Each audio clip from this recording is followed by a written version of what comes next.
En fait, il y a une faiblesse même au niveau de PASTEF. Oui. Et je le fais pour les aider parce que critique nit ki bu la bëgg da lay critiquer. Bien sûr. Mooy bi muy wax ci affaire les ambulants. waaw ak ñi teex table yi. xam nga Ablaye Wade. bi muy nekkee fii. c'est ça tàmm na mooy ce qu'on appelle les encombrements humains ñu doon taxaw ci tali yi. Ablaye jéemoon na ko fi dindi. mooy jamono jooju le ministre bi mu joxoon ci pouvoir boobu may mën a sonal ndiir la woon. mais ba mu ko defee ambulants yi dañuy inondé Dakar di casse di kët Ablaye Wade retiré waat projet bi parce que xam nga lan la comprendre Ablaye Wade man j'étais dans le gouvernement d'Ablaye xam nga lan la comprendre. Il sait que le parcours d'abord deux réalités mu am pour l'Afrique nous sommes dans les sociétés pré-capitalistes dans les sociétés néocolonisées boo xam ni le tertiaire mooy la zone seule qui existe où l'entrepreneuriat peut avoir un parcours d'accumulation primitive du capital. fii ñi fi gis ñëpp ñu nekk ay entrepreneurs endogènes ay jaaykatu woon saabu lañu ci marché ay marchands ambulants lañu yow boo ñooñu boo leen wàññee tu diminues le potentiel d'entrepreneurs locaux da nga leen di wàññi donc bàyyi leen parce que loolu mooy sa situation bul wut confort ñi nga xam ne ñoom bourgeois lañu bëgg nañu am tali yi set déedéet loolu du suñu situation de pays sous-développé pauvre. Il faut qu'on sache que nous sommes dans un pays pauvre sous-développé. Et que dans ce pays sous-développé, on n'a pas les moyens de chercher un emploi à chaque Sénégalais. Donc, ñi nga xam ni dans cette situation délicate, ils cherchent ce seul moyen possible à leur portée. Dem jënd saako wala dem jënd pomme de terre dem jënd banane ñëw teg ci tali bi jaay ci am yóbbu dépense. ñooñu ñu ngi dimbale état parce que ñu ngi amortir la frustration, le choc de la pauvreté. Parce que ñu ngi yóbbu dépense. loolu bul ci indi une réponse juridique comme le fait le ministre Bamba. Bamba c'est un juriste. Oui. Il ne voit pas l'aspect global, sociétal. Bien sûr. Non, parce que par réponse la wax. non par réponse la wax. nee na Sénégal yi ñoo voté une loi. Alors il faut l'appliquer. Non. Il y a énormément de la loi yoo xam ne l'État ne peut pas l'appliquer. Pourquoi? Ça crée une trouble sociale. Mënu ko appliquer. Combien d'années man def naa ci livre combien d'années l'État a criminalisé la mendicité mënu ko dindi. Pourquoi? Parce que d'abord la mendicité c'est ça fait partie des règles islamiques de la bonté pieuse. Yalwaan daf ci nekk alxuraan l'aumône, le zakat. Ben da nga am obstacle sur le plan religieux au Sénégal. Deuxièmement daara. daara lu nga xam ne mooy ci dans un pays islamique à 99% wala 95%. ñu ne le meilleur métier pour un musulman mooy kiy jàngale alxuraan. fu te ka koy jàngale donc. la société lui doit. lu mu ko yoreel. Effectivement. mais fekkee ni le marabout la mënatul yore boppam kan ko war a yoreel. société bu ko yorul mooy lan. mais c'est la solidarité islamique moo koy yore. jàppalante bi foofu la ci yalwaan bi la ñuy demee jàppale ji daara ji. bind naa ci téere. pour expliquer à la société dama leen loolu. chaque fois un chef d'État est venu appliquer la loi pour supprimer ko delluwaat na gannaaw. est-ce que du jeu li ñuy préparer moo tax. non c'est que dans un problème sociétal. il faut pas lui donner une réponse juridique et légale. da ngay jël ñi nga xam ne ñoo nekk les acteurs de cette problématique sociale nga négocier ak moom ce qu'on appelle la négociation coopérative. pour que ngeen trouver une solution consensuelle. xam la sinon affrontement mooy am crise. donc xam nga lan ngay opposer. L'éthique de responsabilité. mooy l'État. xam nga l'État dafay am responsabilité appliquer loi. dafay opposer avec l'éthique de conviction religieuse. ñaari éthique la. l'éthique de conviction religieuse mooy ma dund appliquer ma foi religieuse. te état mënu ma ci dindi. jaral na ma sama bakkan loolu mooy indi ay djihadistes lan mooy indi djihadisme Boko Haram. c'est que on a opposé xam nga l'éthique de responsabilité de l'État contre l'éthique de la conviction religieuse gars yi fépp. ni Boko Haram mooy enseignement tubaab c'est haram. parce que ça nous empêche d'appliquer notre foi. loolu lay éviter loo kii parce que ñii bon man. sama jàng la aussi ouverture boobu ma am mais Bamba am foofu te Bamba bi ñu ko posé problème mu waaw waaw tu déguerpis mais waxoo recasement mu ne moom amul mission recaser donc mission répressive la am or ñaari ñoo war a am ñoo war a ànd ça va ensemble. ça veut dire que mais Sonko rétablir na ko waaw il a promis de trouver oui. comment recaser Recaser. ça veut dire que Bamba n'avait pas la réponse parenthèse rek. Bamba n'avait pas la réponse mais c'est Sonko qui a amené la réponse loo ci d'accordul. waaw loolu lu may wax d'abord mooy discipline. soo dégloo discours Bamba Cissé. te politique am bu muy développé actuellement au niveau du ministère. de l'intérieur. loolu rek la. discipline doyen dafa wax ne dans un pays sous-développé comme le Sénégal secteur tertiaire waruñu ko sàgganee ambulants yi waruñu leen éliminer wuñu leen en fait mais dañ leen wax ñu respecter la loi. non attendez. non attendez parce que non attendez parce que jaay ci kaw trottoir loolu jàpp naa ne du moom mooy développer réew. déedéet dañ ne la nga jógee ci kaw trottoir bi fi nga xam ne foofu lañ tey boo demee tey fu mel ni Petersen man des fois damay jël BRT boo demee boo yeggee ci station kii bi juste avant terminus bi après nga war a des fois damay jël BRT dox pour dem palais de justice foofu boo fa daan jaar mais c'est extrêmement compliqué pour nga dox pour dem et pourtant c'est la voie publique tey bi ñu ko organiser mais nit ñi ña ngay jaay ba léegi chaque jour boo jàllee seen rajo yaa ngi wax ñu ngi jaay mais quand même may nañu la foo jaar mais c'est tout ce qu'on demande ñu ngi jaay Petersen demal foofu ñu ngi jaay mais nekkatuñu ci kaw mooy xoolal mooy par exemple boo jugee ko ci terminus bi pour nga jaar ci tali bi dem palais de justice amoo woon foo jaar da nga daan dox ci kaw tali bi di wax oto yi nañ la may pour yow nga dox mais loolu insécurité la léegi nga ne lan moo tax Bamba Cissé waxul fu leen di recaser mais c'est pas son rôle en tant que ministre de l'intérieur il s'est arrêté à ça mais premier ministre bu mu jëlee kàddu defaa la nga sax annonce loolu aussi c'est dans le cadre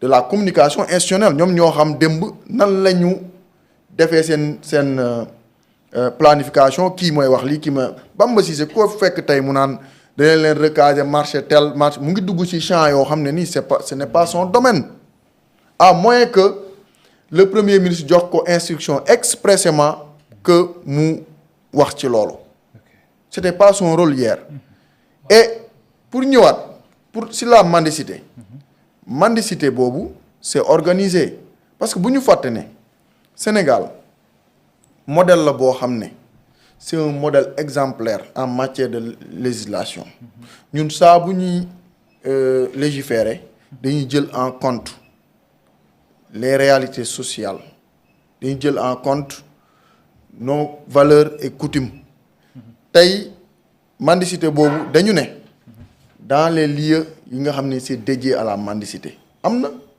boo demee ci jumaa yi nga taxaw foofu di saraxu foofu nekkoo en faute de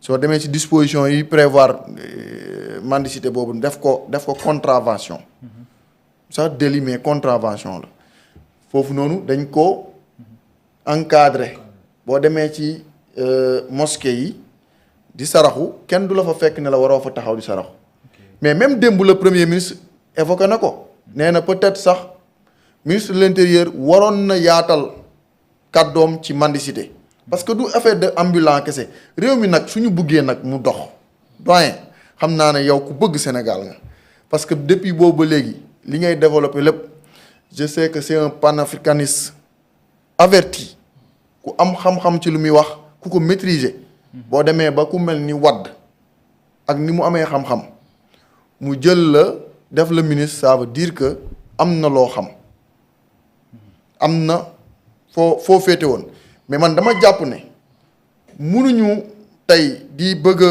concurrencer ak ay réew yu toll ni Rwanda yu mel ni Éthiopie ba pare nga ne da ngay continuer pratique yi fi amoon Wade c'était en 2000 est-ce que tey on peut continuer à penser de la même manière qu'en 2000 tey nous sommes en 2025 25 ans plus tard Wade bi muy ñëw dafa am lu mu fi fekk mag la d'accord am na expérience te ku nag ku laabir la woon mu nekkoon aussi koo xam ne xam nga idéologie bi mu doon développé ak bii am na yu ñu bokk ay point de vue mais am na yoo xam ne c'est totalement différent sur suñu point de vue parce que libéral la Wade am lu mu gëmoon mooy ay ca marché baa ngi nii yéen ñëpp ñëw leen ubbi quelque part ñun ak moom bokkuñu fu ñuy gisee tey ñun dañuy woote souverainisme foofu rek déjà am na tuuti nuance beneen bi aussi mooy ci Bamba Cissé ku ko xam c'est pas pour le défendre hein mais je défends les actes qu'il pose ma fan yee ci ginnaaw recevoir na ma fi ma dem bureau semaine passée la lundi bële quoi lundi bii passé ma dem bureau ñu toog waxtaan lu yàgg ma déglu ko mu wax ma lu muy def ci ministère bi lan la ci bëgg ak fan la ko teg avant Bamba si dama ko yàgg suivre boobu maa ngi nekk CFJ nekk en formation génnaguma sax maa ngi nekk centre de formation judiciaire di ko suivre xam nga da ngay bëgg tout le temps di suivre ñoo xam ne temps yooyu da doon def ay rubriques presque toutes les semaines da doon def ay publications chaque 2 jours 3 jours da doon def ay publications di mettre en exergue des dispositions légales di ko expliquer ay cas pratiques di expliquer machine ñu si doon jàng lu bare képp koo xam da ngay xam ne que mbirum voie publique encombrement yeeg yooyu moom daf ko mës a soxal mbirum mendicité mbirum occupation anarchique de la voie publique daf ko mës a soxal mais ñu jox ko ñu xam ne moom loolu la gëm ñu jox ko ministère bi pour mu doxal loolu c'est en parfaite conformité avec l'idéologie PASTEF c'est-à-dire il faut que citoyenneté parce que man fi ne nii non techniquement non surtout nan tu me parles de confiance xam nga non citoyenneté non non man li may wax ci ay loi laa ko teg waaw mais xam nga loolu donc tu me répètes j'ai dit que moom li muy wax loi lay wax man je ne parle pas de loi je parle de développement. léegi nag c'est différent non mais attendez. bi ñu demee ba ci biir. xam nga loi dégluwoo ko. donc li mu koy déglu day am décalage ak société. non waaw mais déglu ma doyen dañ koy rectifier. sama prise de parole la. déglu ma mais xam nga si tu te répètes. non tu te répètes non je ne me répète pas je dis. que démb boo dégloo bu baax nee na la. loi yi dañ ko voté pour ñu appliquer ko. c'est ce que j'ai dit non. loolu c'est un principe. waaw waaye nag dinañ ci def yërmande bi weesuwul. yërmande bi weesuwul. ñu ne la bàyyil trottoir bi yaa ngi dégg mais feneen foo mën a jaayee demal nga jaay fa. loolu nga jàppale bàyyil non loolu yërmande la. non attendez attendez. Ça c'est l'application stricte de la loi. Non mais laissez-moi terminer quand même. Ouais, mais dama la bëgg répondre ci loolu parce que tu as trop développé. Pour que les gens nous écoutent, qu'ils comprennent. Non dama ne la loolu di yërmande. dama ne la parce que foofu mooy le point nodal. waaw dama ne la. loolu loi la léegi nag yow nag li ngay jooy premier ministre moo lay répondre foofu noonu doyen. non li nga sa inquiétude. dama ni la. premier ministre moo ne la. am na fu Bamba Cissé waxee ni des fois aussi am na keneen yoo xam ne ñooy fekk ci ambulance ci kaw ba bàyyi li nga xamante ne mooy. Ça c'est ce qu'on appelle uniquement de l'analyse descriptive de la situation. Foofu la ñu amee clé de lecture problématique gu chômage ak développement. problème bi posé wu problème de chômage. non mais terewuñ leen jaay doyen. non mais waxuma tere jaay terewuñ leen jaay. non attends. tey boo demee Petersen gars yi ñu ngi jaay mais bàyyil nañ ñu fu ñu dox. c'est tout ce qu'on demande. ok léegi yow ñu c'est tout beneen bi mooy pour terminer. ci sànq. après waaw sànq da nga ma sauté sur la question relative à à l'intervention de Pape Djibril Fall. PDF waaw mais non nañ dem parce que bëgg ma ñu génn ci Bamba bi ci laa nekkoon man prise de parole expliquer ni Bamba foofu laa amee lu may critiquer ci prise de parole parce que foofu c'est une réalité qui est posée au Sénégal depuis plusieurs régimes yoo xam ni gis nañ ni c'est le secteur du parcours de l'entrepreneur local xam nga bawol yi ci parcours boobu la ñuy jaar jaay table di épargner di accumuler dem ubbi boutique jóge fa dem ubbi entreprise dem ubbi transport ba nekk milliardaire ça c'est le parcours te loolu mooy indi développement tout développement passe par des entrepreneurs locaux pas par des entrepreneurs étrangers comment l'entrepreneur local peut faire de l'accumulation primitive du capital te amul capital fan la ko jaaree amuma capital te war ko am nu may def dama koy commencer ci xam kii à ma portée fekkee ni man jaay xott mooy sama portée foofu laa mën a épargner c'est de la capacité de ce qu'on appelle de comprimer le seuil de subsistance incompressible boo ko mënee comprimer mën nga épargner c'est à partir de ce seuil là qu'on peut épargner ou désépargner c'est une loi économique de l'accumulation primitive du capital loolu Bamba xamu ko bu ko xamoon du waxee nii loolu laa la wax parce que non du erreur dafa ci li mu xam lay def et il se croit très efficace mais je le comprends mais je dis que par rapport à la dimension globale du développement il ne donne pas une réponse dégage. Non, ce n'est pas son rôle. Non, on peut pas demander au non, c'est un problème de culture. Waxuma rôle la bu amul culture bi dañu ne man ma mission c'est d'organiser l'espace. Mais mission bi moo ko defee aussi je tiens compte que dans mon gouvernement nous devons organiser le développement, la prise en charge des pauvres. La lutte contre les difficultés des petits entrepreneurs d'avoir de quoi fructifier leur capital. Loolu da nga koy intégrer ni man loolu en tout cas moi pour le déguerpissement et j'appelle maintenant aux autres ministères qui peuvent prendre en charge les autres aspects ñu jël ko bu boobaa même la bu boobaa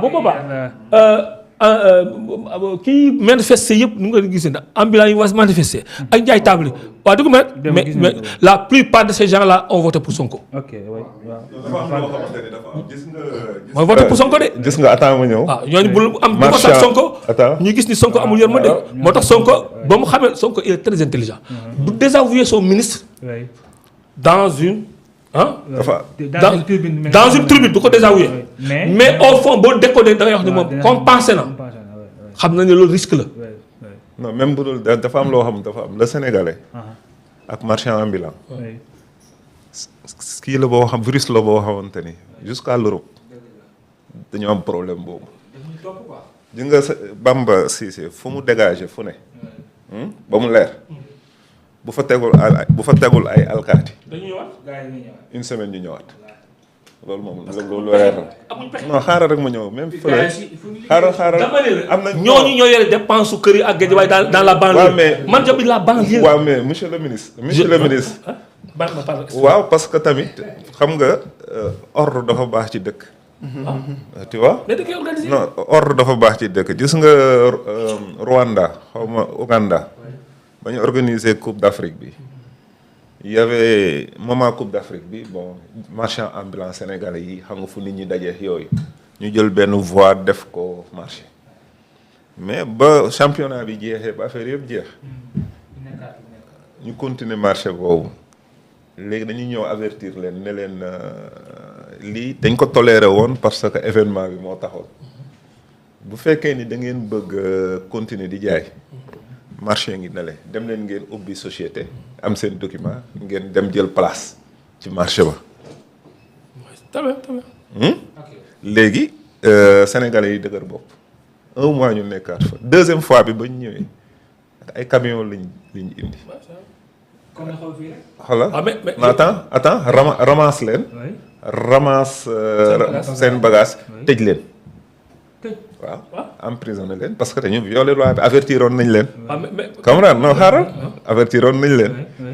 il fallait que ambassadeur bi ñëw négocier état ne leen avertiroon nañ leen wax leen ni bu ñu fekkee dañu bëgg a jënd jaay marché bu ñuy jaayee am na fële nañu ubbi seen société de travail dem jël ci place yooyu liggéey comprendre nga xam nga loolu indi nañ solution avant ñuy dëgër pire mais li nga xamante ni moo xewoon Sénégal yàqu parce que marchand ambulant bi nu mu demee cela veut dire que exode rural bi ak manque d'activité bi au niveau des régions et des villages agriculture bu doxul mooy tertiarisation. élevage bu doxul ce qu'on appelle kii bu tertiarisation. doxul léegi ñooñu ñëpp dañuy mujj ñëw bàmbeeku ñëw Ndakaaru ils se débrouillent pour dundal seen bopp dundal seen njaboot léegi nag ñooñu naka nga leen di formaliser mooy problématique. waaw naka nga leen di formaliser Très bien. ba pare organiser leen Voilà. ba pare permettre leen ñuy seen liggéey ñu teg ko ci yoon Voilà. di jaayee ci bërëb yi nga xamante ni permettre nañ Voilà. ñu jaayee fa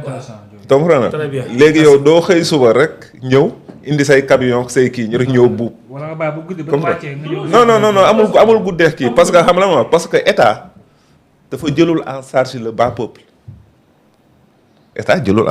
bas peuple mais état administration rek lay lijjanti ah tu vois état administration lay fait administration ak privé bi boo leen boolee est-ce que mat nañ 500 000 tout le reste du peuple lan moo leen di dundal lan mooy. lan moo leen jaay ci mbedd bi. comprendre nga ku ci nekk da ngay xëy loo mën a def nga def ko pour lekk ñoo xam dañuy xëy suba. comprendre non mais dama la bëgg yokkal. oui. tu m'excuses. oui. benn élément boo xam ni pour montrer que le modèle le Rwanda man dem naa Rwanda je connais tous ces pays là. tous ces pays d'Afrique centrale et de l'Est. c'est les pays forestiers où ñoom amuñu problème d'économie de survie. ils mangent la viande de brousse.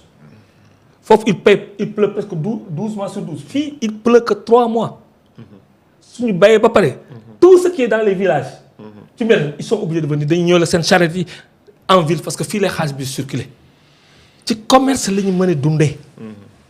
non c'est ça notre réalité. c'est ça la réalité de beaucoup de pays du Sahel. marchand ambulant moom foo ko gisee ak waaw descente rek. mais nag ñoom comme que loolu mooy seen début de parcours même bu ñu génnee à l'extérieur loolu la ñu jéem a pratiquer waat.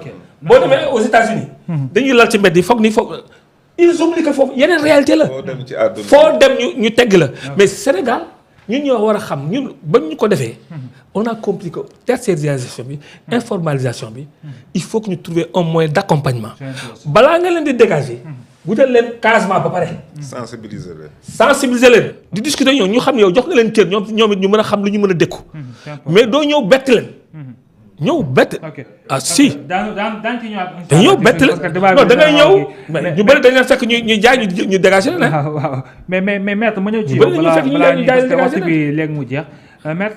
bon moi j'aime Sonko je le défends et je veux qu'il réussisse et je pense que c'est comme li ma wax nii ci loolu la ñu war a amee une approche qui leur permet même de garder toujours la sympathie et le soutien de ces gens-là parce que ces gens-là c'est comme tu le dis c'est le bas peuple c'est le lumpenprolétariat c'est les gens qui quittent de l'exode rural c'est le produit de l'exode. sànq si sama biir non non dañuy waxtaan c'est pas des polémiques lii aussi moo am solo pour ñi ñuy déglu parce que moom expérience lay waxee xam-xam lay waxee donc il faut ñun aussi mooy par rapport à la mendicité tout à l'heure en réalité oui c'est un délit article 245. De quelle année?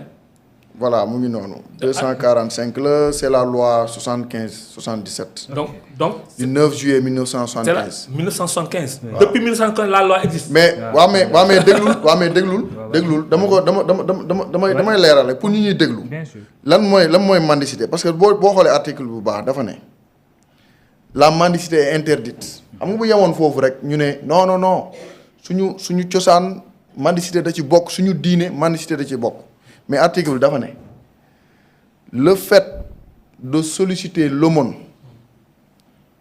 au jour dans les lieux et dans les conditions consacrées par les traditions religieuses ne constitue pas un acte de mendicité mooy lu mu ko doon wax léegi c'est-à-dire mendicité nu ñu ko